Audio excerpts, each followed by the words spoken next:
কেন্দ্রীয় শহীদ মিনারে শ্রদ্ধা ভালোবাসায় শেষ বিদায় জানানো হলো বরেণ্য সঙ্গীত শিল্পী লালন সম্রাজ্ঞী ফরিদা পারভীনকে। সকাল 10:30টার দিকে তার মরদেহ শহীদ মিনারে নেওয়া হলে সর্বস্তরের মানুষ তার প্রতি শেষ শ্রদ্ধা জানান।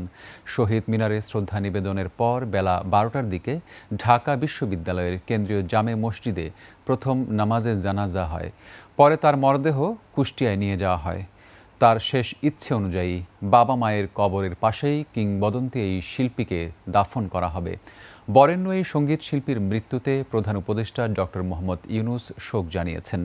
সংস্কৃতি উপদেষ্টা মোস্তফা সরওয়ার ফারুকী, বিএনপির ভারপ্রাপ্ত চেয়ারম্যান তারেক রহমান, মহাসচিব মির্জা ফখরুল, বিভিন্ন রাজনৈতিক দলের নেতারা শোক জানিয়েছেন। ফরিদা পারভীন শনিবার রাত 10:15টার দিকে রাজধানীর একটি বেসরকারি হাসপাতালে চিকিৎসাধীন অবস্থায় মৃত্যুবরণ করেন।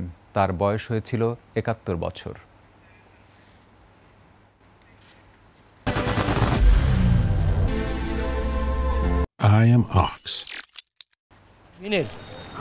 এই প্রয়াণ দিবসে আমরা গভীর শ্রদ্ধা এবং ভালোবাসা নিবেদন করি, যেন ওনার সমস্ত অপরাধ আল্লাহ পাক অপরাধ উনি করেননি আমার যেটা ধারণা, তবে আশা করি উনি ভালো থাকবেন।